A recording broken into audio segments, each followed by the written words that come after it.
del síndrome de shock tóxico. Bueno, en primer lugar vamos a revisar un caso clínico que es de un niño de 5 años procedente de España, cuya historia comienza hace 72 horas con un cuadro caracterizado por fiebre, odinofagia, aparición de una erupción cutánea en tronco y extremidades, que se acompañó de posiciones semilíquidas, vómitos, mialgias en extremidad inferior izquierda, decaimiento, anorexia y diuresis disminuida.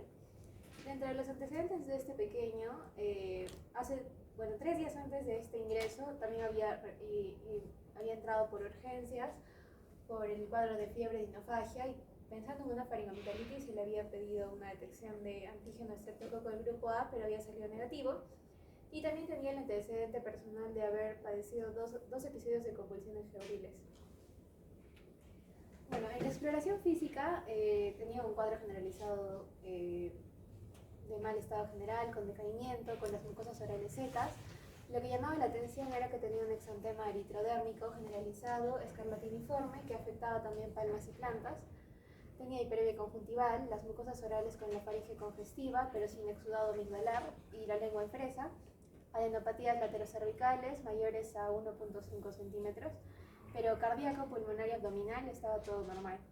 En los laboratorios, en el AGA se mostró una importante acidosis metabólica, un hemograma con 18.000 leucocitos, una urea en 123, una creatinina en 1,49 y un sodio en 122, y los marcadores inflamatorios que son la PCR y la procalcitonina elevados. Bueno, con todo lo que habían visto en el examen físico, lo que se hizo primero fue administrar fluidoterapia, antibiótico-terapia, previa extracción de cultivos que fueron hemocultivo, urocultivo, coprocultivo y frotis faringio, y se procedió a la hospitalización.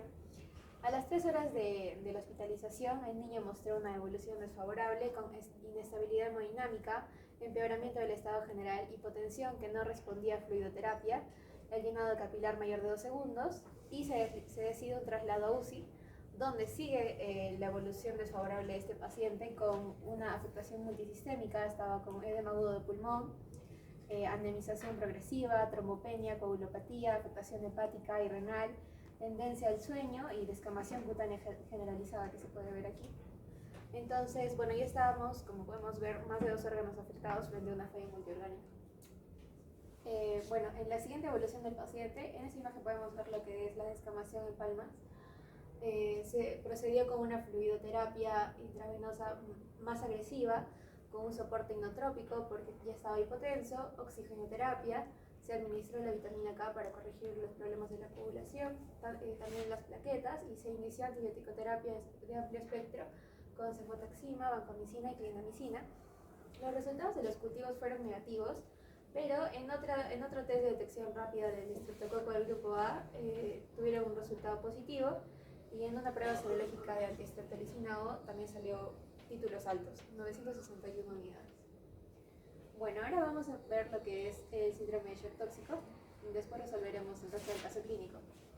El shock tóxico es una enfermedad de inicio agudo que se caracteriza por 3 síntomas principales, que son la fiebre, hipotensión y la erupción cutánea, que es similar a una quemadura solar y que posteriormente en su evolución afecta órganos diana. Y la evolución de este cuadro es rápida, tiene una elevada tasa de mortalidad, por lo que es necesario que los sepamos diagnosticar y tratar a tiempo. Con respecto a la etiología, este síndrome está mediado por toxinas bacterianas, que son conocidas como superantígenos, y se asocia más comúnmente con infecciones de 2 gérmenes principales, que son el Staphylococcus aureus y el Streptococcus pyogenes, que es el Streptococcus del grupo A.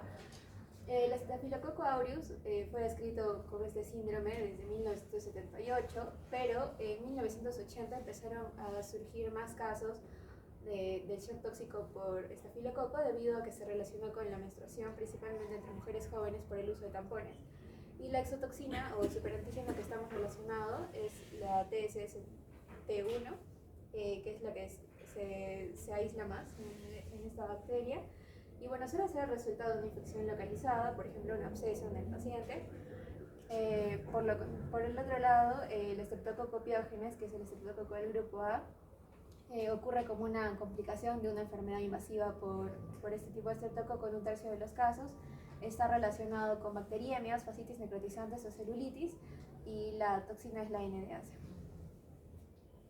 Bueno, para describir la fisiopatología de este síndrome tenemos que nuevamente mencionar que es mediada por toxinas de estas bacterias.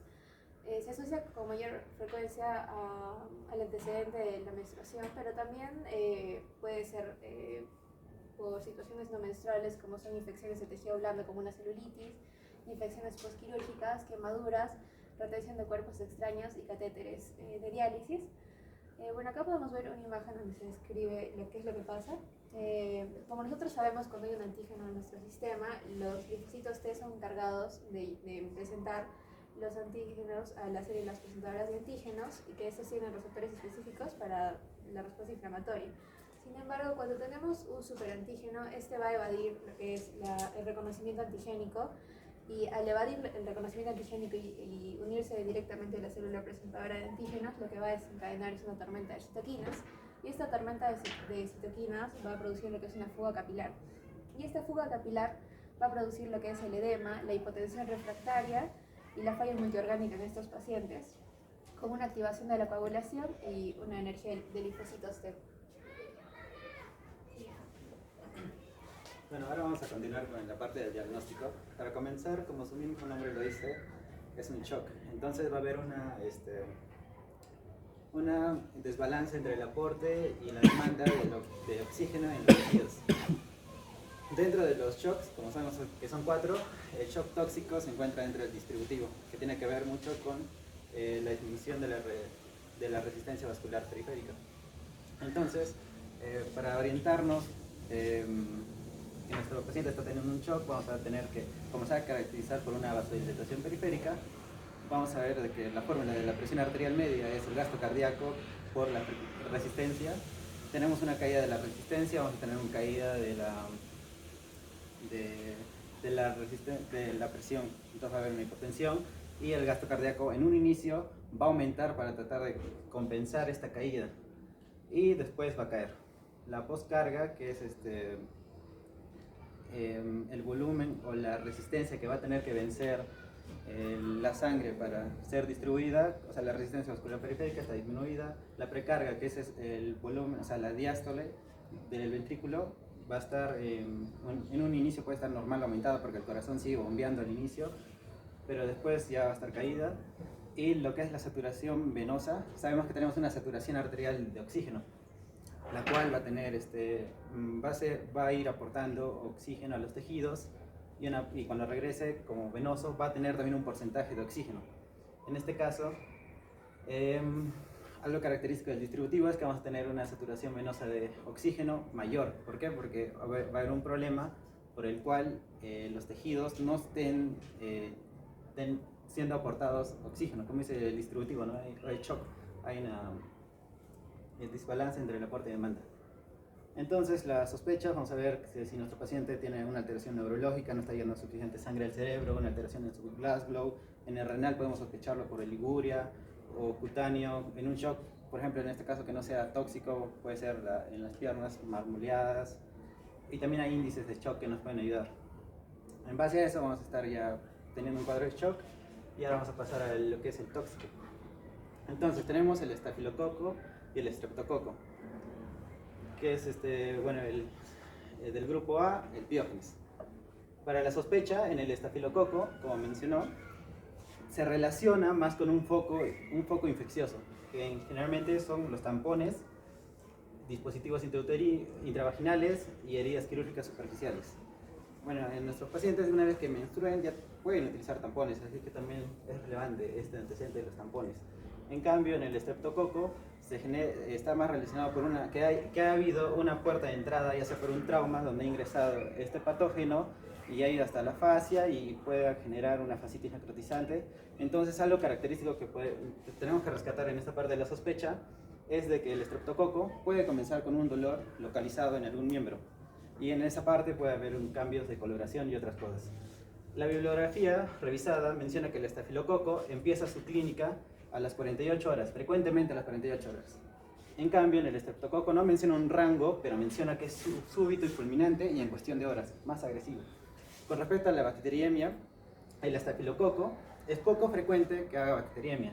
En cambio, el estreptococo casi siempre hace. Entonces vamos a tener más posibilidades de que al pedir un hemocultivo podemos aislar al estreptococo y un bajo porcentaje de aislarlo al estafilococo. Con respecto a las manifestaciones cutáneas, algo muy característico en el estafilococo que vamos a tener un rash cutáneo, una eritrodermia difusa, tipo escarlatiniforme, similar a una quemadura solar. Esto es mucho más característico en el estafilococo y pasado unas 2 o 3 semanas puede haber también esta coloración rojiza en palmas de manos y en la planta de pies y puede descamar. También se puede presentar en el estreptococo, pero es en pocos casos, pero también se puede presentar. El dolor, como mencioné, es un poco más intenso en el estreptococo, en una zona localizada, y la evolución, al ser el estreptococo de una instauración más súbita, puede ser bacteriemia, tiende a tener una mortalidad mucho mayor que el estafilococo. Entonces, más que todo, la parte de acá que vamos a hablar de clínica es porque el diagnóstico, más que todo, la sospecha es clínica. Entonces, hallazgos sistémicas inespecíficos, puede haber síntomas pseudogripales como catarro u otros, la fiebre mayor o igual a 38.9, leucocitosis que se caracteriza por una neutrofilia de más del 90%. En hipotensión vamos a tener una hipotensión de aparición rápida. Si es menor a 10 años, como mencionamos con las fórmulas, la edad por 10, le multiplicamos la fórmula y si nos sale menor, ya. Pero, bueno, en este caso en la bibliografía nos menciona de que si es menor a 16 años tenemos que utilizar los percentiles. Si no, podemos ayudarnos de las fórmulas o lo que se mencionó, ¿no? Como el doctor mencionó. Es un signo distintivo de la hipotensión. Generalmente se caracteriza por ser refractaria a cantidades de líquido y otras, bueno, es lo más relevante, ¿no? Hipotensión. Dermatológica, lo que dije, ese rash cutáneo como quemadura. En las mucosas pueden estar rojas, puede haber hemorragia conjuntival, hiperemia en la mucosa vaginal, orofaringia, y si avanza en casos más graves puede haber ulceraciones, petequias, vesículas.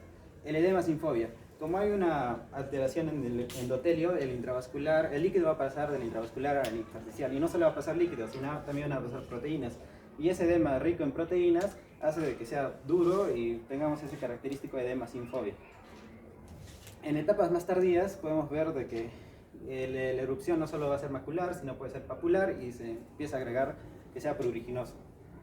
También la descamación de 1 a 3 semanas y la pérdida de cabello y uñas de 1 a 2 semanas. Siguiente, por favor. Otros signos, más que todo los que son ya multiorgánicos, por medio del laboratorio vamos a poder detectar qué órgano está siendo afectado. Gastrointestinal es muy inespecífico, como dolor abdominal y vómitos. Puede haber mialgias que se puede sospechar con un aumento de la CPK. Renal, aumento de la creatinina, BUN, pudiendo dar una insuficiencia renal. Hepático, aumento de las transaminases y bilirrubina.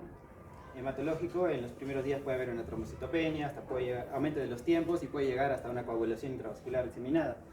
En el sistema nervioso central, desorientado, confuso, sonoliento o puede hacer convulsiones. Cefalea. Con respecto al síndrome de estrés respiratorio agudo, es un poco más característico en estreptococo que en estafilococo. También puede haber una miocardiopatía séptica. Entonces también al paciente, si hacemos el diagnóstico, hay que hacer seguimiento de si desarrolla miocardiopatía. También por la parte endocrinológica puede haber un infarto de la suprarrenal, dándonos un síndrome de una insuficiencia suprarrenal. Entonces como pueden ver en la imagen, podemos ver este rash eritematoso macular, como si fuera una quemadura, algo característico. Siguiente. La inyección conjuntival, la descamación de palmas, de las manos. Ya. Entonces, para enfocar el diagnóstico, hay que sospecharlo de que si hay una erupción cutánea súbita, hipotensión, afección multiorgánica, un deterioro clínico del paciente. Recordar los factores de riesgo: tampones, cirugías, infecciones recientes en estafilococo, el estreptococo, y ya. Y una vez tengo mi sospecha, al comienzo no voy a saber, voy a hacer un cultivo para detectar qué patógeno está haciendo, ¿no? Generalmente, como mencioné en el aureus, en sangre se aísla muy pocas veces, 5%. Tenemos que buscar en otras cosas, en heridas, mucosas u otro lado. Destacar que en el estreptococo hacemos, bueno, en ambos, vamos a hacer también cultivos en sitios estériles como la sangre o el líquido cefalorraquídeo y en otros sitios no estériles. Algo muy característico es que hay criterios que no son diagnósticos, son criterios epidemiológicos, estadísticos para clasificar nuestros pacientes que cumplen estos criterios para pasar a hacer estudios en ellos. Como se menciona, son criterios para vigilancia epidemiológica y no deben ser usados para el diagnóstico. Porque puede haber pacientes que tengan el shock tóxico grave y no cumplan estos criterios. Hay un ejemplo más adelante de eso. Entonces, dentro de estos criterios, en lo que es estafilococo, destaca mucho que ponen fiebre, el exantema, la descamación y la hipotensión. Las afecciones en órganos y los criterios. En el cultivos, que haga cultivo en un sitio estéril, ¿no? Sangre o líquido cefalorraquídeo, negativo para otros patógenos que no sean el aureus, y serología negativa para manchas de las montañas rocosas, leptospirosis u otros. O sea, descartar que no sea otra cosa, sino solo aureus. Y la clasificación. Si tengo criterios laboratoriales más 4 de los 5 de estos clínicos, entonces es un caso probable. Confirmatorios que tengan los criterios laboratoriales y todos los criterios clínicos. Entonces son criterios muy estrictos, ¿no? Entonces nuestros pacientes no van a caer siempre en un caso confirmado. Generalmente viene a probable o casi ninguno. En cambio, en el estreptococo, como mencioné, aislarlo en un sitio estéril como sangre o líquido cefalorraquídeo y en un sitio no estéril como vagina, garganta o esputo. Tenemos los criterios de hipotensión y como ven acá tenemos al diestrés respiratorio ya como dentro de uno de los criterios que acá no estaba, y en necrosis de tejidos blandos también, como puede hacer esa fascitis necrotizante. El punto es de que para que según estos criterios tengamos un diagnóstico definitivo, tiene que tener sí o sí que sea aislado en un sitio estéril, sangre o líquido cefalorraquídeo. Si no tiene eso, ya lo hemos aislado en otro lado, siempre va a estar probable. Hasta en la bibliografía que revisé, mencionaron de que, bueno, en un metaanálisis, por ejemplo, pongo 100 pacientes, el 50% solo pudo, al ingreso, solo fue clasificado como probable. Y los otros 50 no fueron clasificados ni probable ni definitivo, pero eran shock tóxicos graves. Entonces, rescatar, que más que todo se orienten por la clínica. Entonces, en el tratamiento vamos a tratar el shock más adelante hay un algoritmo. El desbridamiento del foco, retirar el foco infeccioso, que puede ser en el estafilococo como un tapón nasal o el tampón de la mujer. Desbridamientos las veces que sean necesarias. Bueno, y la extracción del cuerpo extraño, ¿no? Siguiente. Ya. Este es un algoritmo que está basado en lo que es las guías de supervivencia de la sepsis de pediatría y la guía llama, que nos da como una orientación de qué hacer cuando tenemos una sepsis, o sea, porque el shock tóxico se trata como la sepsis, porque la sepsis también está dentro de lo que es el shock distributivo. Entonces, el primer paso es una estabilización inicial, oxígeno si necesita. Si el paciente tiene falla respiratoria, empezar con lo que es la cánula binasal y ir escalando. En los primeros 5 minutos poder obtener un acceso venoso o intraóseo si no se puede el venoso. Ya ir pidiendo los exámenes del laboratorio, como hemocultivos, gases, glucosa u otros. Si no hay sobrecarga de volumen, esto es muy parecido al plan 3 de rehidratación cuando está con shock, que tenemos una infusión rápida intravenosa de 10 a 20 mililitros kilogramo de lactato de Ringer o solución salina en 5 a 10 minutos, ¿no? Muy parecido al plan 3. Eso es el plan 3, ¿no? Y iniciar el tratamiento empírico, antibiótico, porque todavía no sabemos si es estafilococo o estrepto o puede ser otra cosa, pero está en un shock. Los estudios de laboratorio a pedir son glucosa, gasometría, hemograma, lactato, electrolitos, el BUN, la creatinina, calcio, bilirrubina y otro, ¿no? Si bien su sospecha.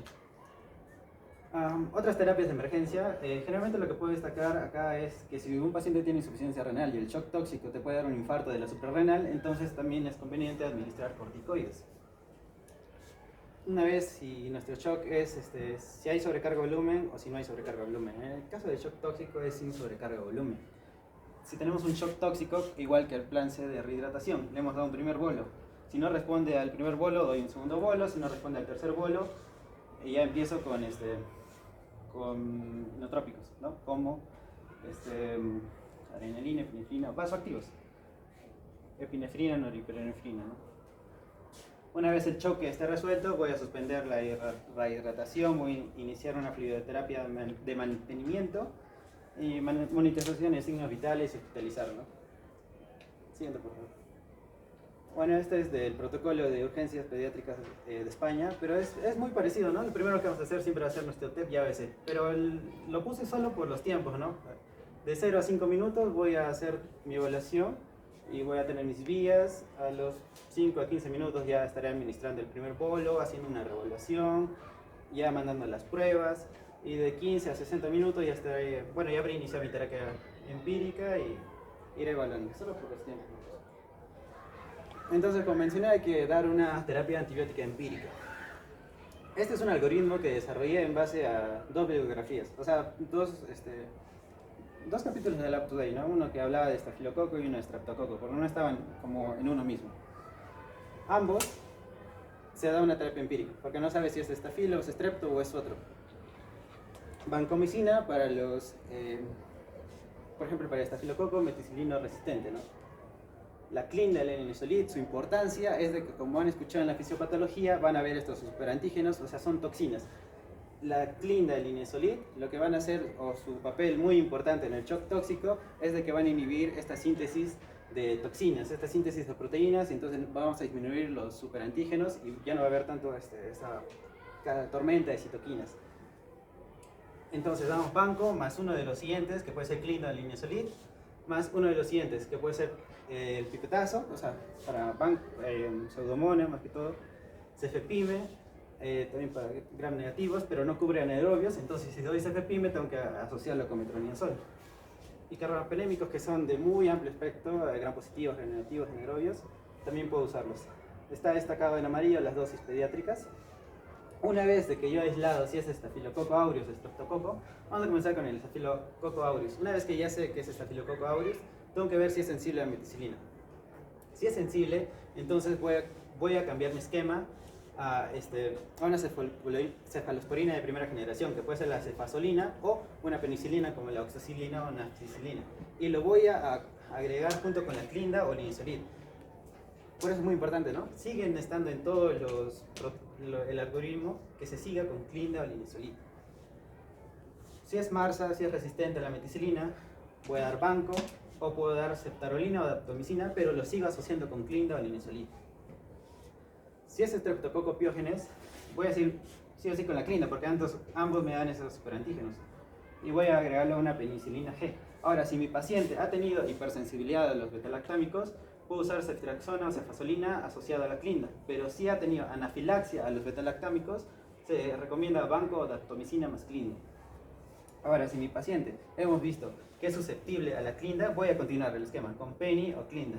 Pero si mi piógenes es resistente a la clinda, voy a seguir con peni y ahora cambio a linezolid o tedizolid. La recomendación que nos dan es de que vamos a continuar con esta terapia intravenosa en unas 48 a 72 horas de estabilidad hemodinámica y clínica. Luego puedo suspender la clinda y continuar solo con la penicilina, ¿no? Hay más evidencia con respecto a streptococo piógenes en esta parte acá. Esto más que todo son como inferencias de estudios en animales o inferencias de tratamientos en piógenes. También tenemos la inmunoglobina intravenosa.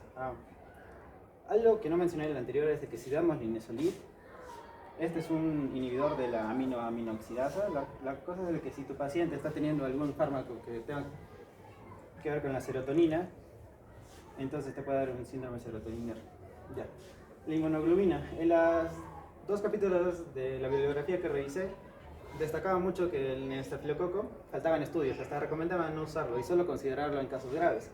En cambio, en el capítulo de streptococo, sí se recomendaba ya en casos graves, hasta incluso te daba la dosificación. En el primer día iniciar con 1 gramo kilogramo y en el segundo y tercer día pasar a 0.5 gramos por kilogramo. Sí. Ya, diagnóstico diferenciales. El estafilo con el estrepto. ¿Qué diferencia? Bueno, el estafilococo se va a caracterizar más por ese rash. Y el estreptococo puede tener, pero en muy pocos casos, más que todo un dolor intenso localizado. La sepsis por algún otro patógeno no va a tener este rash característico. Una reacción adversa a medicamentos, vamos a ya ayudarnos de los antecedentes de una ingesta nueva de fármacos. Kawasaki también te puede dar la lengua frambuesada, también te puede dar la descamación de manos y palmas, una inyección conjuntival, entonces también hay que considerarlo. El síndrome de inflamatorio multisistémico asociado a COVID también es muy parecido al Kawasaki, entonces también es muy parecido al shock tóxico.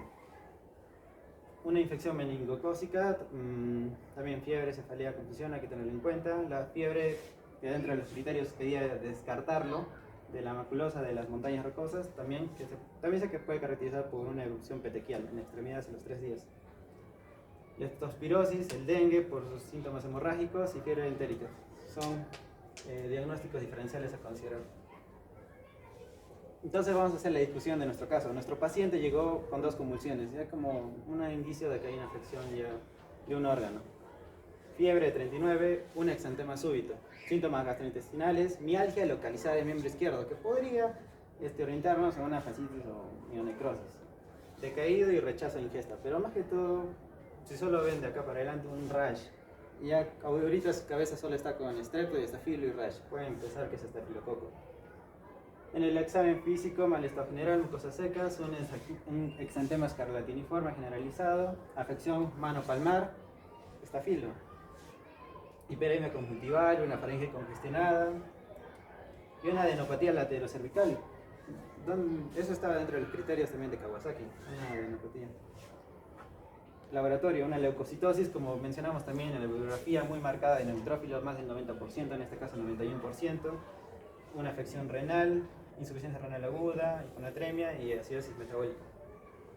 En la evolución, inestable hemodinámicamente y se pasó a UCI. En pulmón hubo afección pulmonar, hematológica, hepática, renal, neurológica y una descamación cutánea difusa. También hubo descamación. Los cultivos, como mencionó mi compañera, al inicio eran negativos y en la segunda muestra de faringia hemos encontrado un test rápido de piógenes. Y en la antiestreptolicina, anticuerpos contra las toxinas del piógenes, positivo también. Entonces ya aislado, que es piógenes. Pero en un inicio, como se da un tratamiento empírico, hemos dado la clinda, como se vio en el algoritmo, la banco. En este caso hemos dado cefotaxima, ¿no? Pero también. Y luego, una vez que ya hemos aislado que es piógenes, ya hemos pasado a un tratamiento más específico, siguiendo con la penicilina G y la clinda. Igual se corrobora con la revisión bibliográfica que hemos hecho y el tratamiento de soporte. Ahora, si vemos este caso, ¿por qué ha sido un reporte de caso? Porque ha sido algo inusual que un estreptococo te dé este rash y descamación en manos y palmas. Por eso lo han hecho como reporte de caso. Ahora, para relacionarlo con los criterios que hemos visto, este paciente iría a caso probable, porque no hubo un aislamiento en un sitio estéril. Eso no quiere decir que sea grave, ¿no? Pero iría a un caso probable porque se aisló en un sitio no estéril. Y eso sería todo.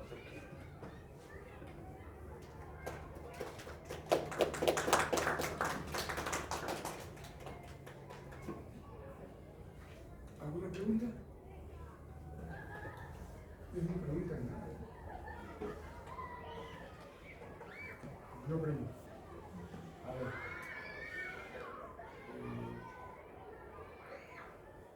La antistreptolicina O, que dice que es 961, ¿no es cierto? La antistreptolicina O. La han reportado con 961. Sí. Y dicen que han hecho un control seriado.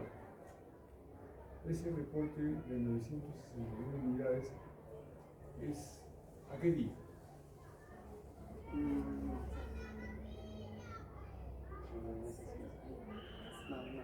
Eso ya fue a la siguiente semana. Porque al comienzo le hicieron uno que salió negativo. O sea, en ese entonces no estaba, todavía no había desarrollado anticuerpos. Y ya ha pasado a la segunda, entre la primera y tercera semana, la segunda semana ya produce anticuerpos y ahí es donde sale positivo. ¿Qué dicen ustedes? ¿Qué opinan? Se ha recordado cuando te dice, ¿cuál es tu nombre? Pierre. Pierre. Pierre. Ay. No, Ike. Ay.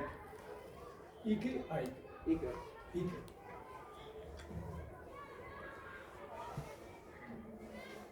¿Cuándo se pide la antistreptolicina? 4, 6 semanas. ¿Al inicio de la enfermedad? ¿A media enfermedad? ¿O al final de la enfermedad? ¿Voluntario? No hay voluntario.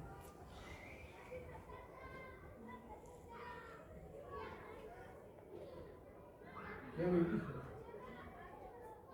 Se hace positivo después de la segunda semana.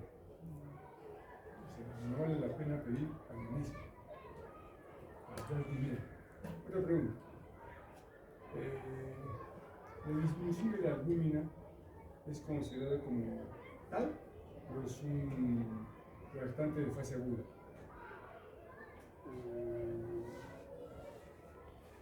Dentro de los criterios. Han reportado como hipoalbuminemia, ¿cierto? La pregunta es, ¿el descenso de la albúmina es un reactante de fase aguda o es solamente hipoalbuminemia? ¿Voluntarios?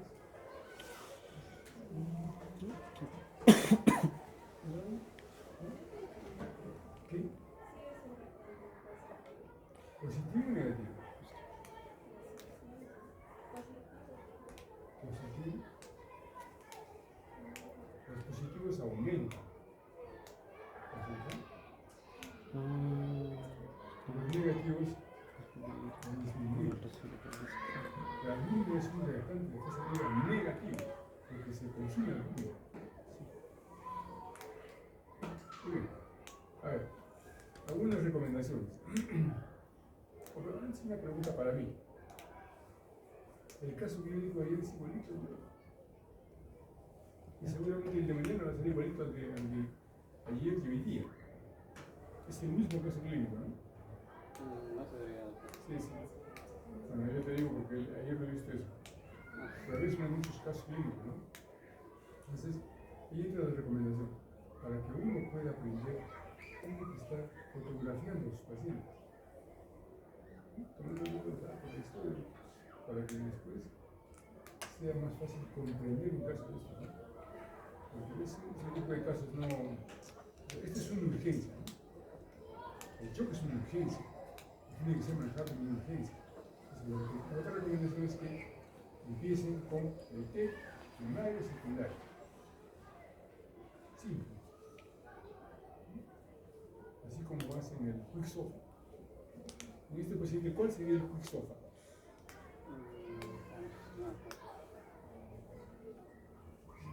Es que faltaban datos. O sea, en el reporte de caso no había, por ejemplo, las funciones vitales del paciente. El quick sofa es importantísimo, ¿no es cierto? Neurológico cardiovascular. Nos dice, ese primero no está cerca. Chao. Y ahí entra eso. Muy bien. ¿Qué hora tiene? ¿Qué hora tienen, por favor? 3:30. 3:30. 3:30. Ahí que un favor, ¿me puedes hacer un favor? He tenido problemas con mi celular. ¿Me puedes enviar los integrantes del caso clínico de hoy y el de ayer? Sí, sí. Te voy a agradecer.